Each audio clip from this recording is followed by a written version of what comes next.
So today we are sitting with an industry expert who plays a key role in the home buying experience.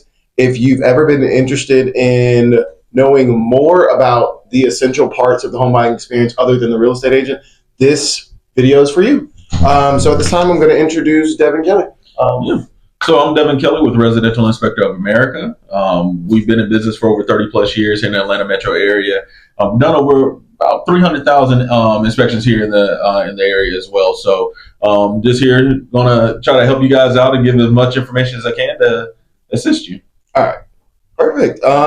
Can you tell me some of the primary duties of a home inspector? Yeah, so as a home inspector or for a home inspection company, when you're looking for somebody, it's very important that they're identifying the safety issues, obviously structural problems, and any expensive future repairs that you might or your clients might be facing down the road, and being able to identify that and having that educational purpose with your clients. Yeah. What are you looking for during a home inspection? I guess you could call it the 4-point or 4 major items that we will be looking for. One would be obviously the roof.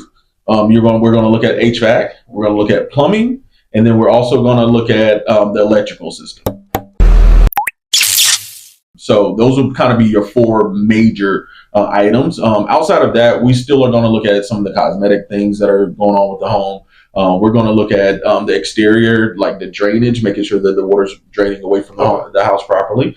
And then structural, so like the flooring. We're going to look at the ceilings. We're going to look at things like that also to help your clients out, to make sure that if something needs to be replaced, then Okay. Yeah. All right. And that rolls into the next question. When you're looking at those things, what are normally the biggest red flags? Yeah, that's a great question. So, really, with the foundation, obviously, if you have any cracks in the foundations, the big red flags for like plumbing, obviously, if things aren't draining properly, so you turn on the knob and the water's sitting there in the tub or in the sink and not going anywhere, you probably got some type of plumbing or cloggy issue there as well. And then, big pieces, you have that odor, you've ever been in the house, that moldy smell. Yeah. We definitely look for that as well, because those are like, moisture spots around the house as well. So, I've actually lived in a home or in a rental that had black mold. Oof. And I lived in Florida. That's a story for a different day. So with those red flags, if a buyer does incur a bad inspection with the property they're looking to purchase, is that the end all be all, or is tell me more about the process? So that is, I guess that's completely up to what we actually find or what the inspector does find, right? A scratch, a missing light bulb, a faceplate on an electrical outlet that needs to be replaced. Those are all easy peasy, okay, right? If you got something where we're doing a sewer line evaluation, there's roots that are growing inside of the pipes. Those are going to be expensive, right?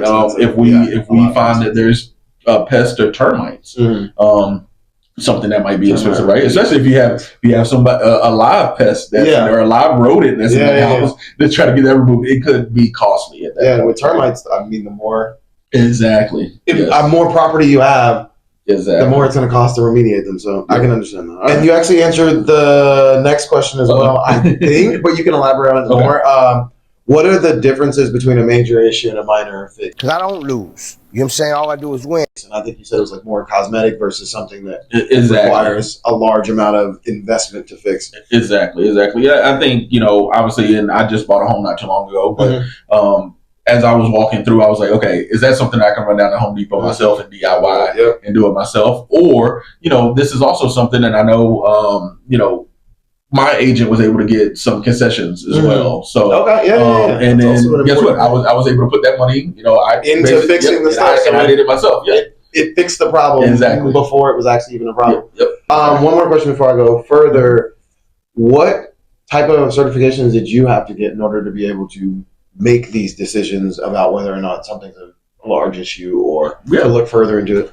That's another great question. So really, in the state of Georgia, you actually don't have to be certified. Okay. Though there's not a license, I guess you could say. Yeah, you have to actually take a certain amount of class or hours within the class, and then you're able to go out and say that I'm a home inspector. And is that something that you have to like upkeep over a certain period of time? So normally no, but with our company, with RIA, yes, Okay. we actually send our inspectors through. It's 4 times a year, so quarterly, that they have to go back and go through trainings, any type of codes that are updated, things like that, Okay. just to make sure that we're up to speed with the current. So you guys are staying on top of Yes. all of your inspection and code updates. Yes. So if you guys use Devin, he will make sure that he is well versed on everything Yes. that could potentially cost. How can buyers use your inspection to their advantage? Yeah.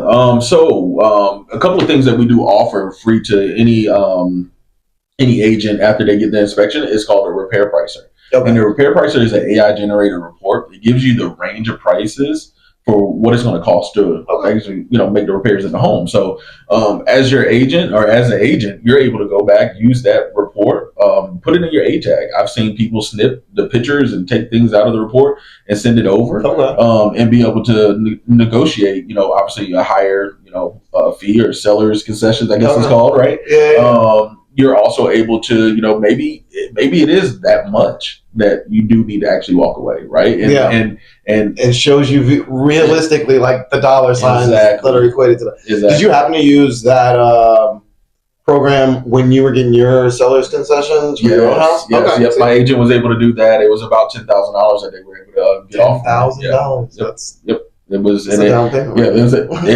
Down payment, right? Exactly. Yeah. All right, and the final question, the fun one. What is one of the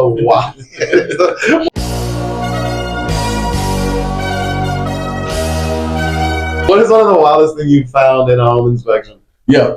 Man. Actually, it wasn't myself, but I did have a gentleman.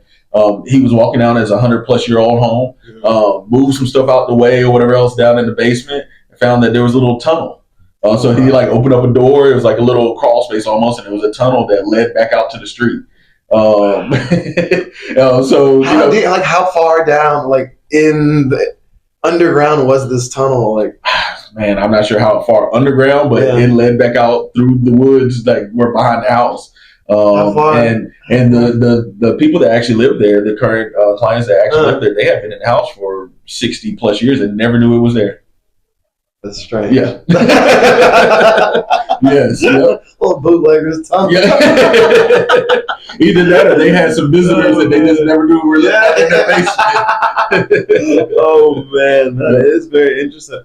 All right, Devin, that's all the time we have for today. I appreciate you sharing your knowledge with us and taking the time to educate the buyers and anyone else on what you do in the home buying space.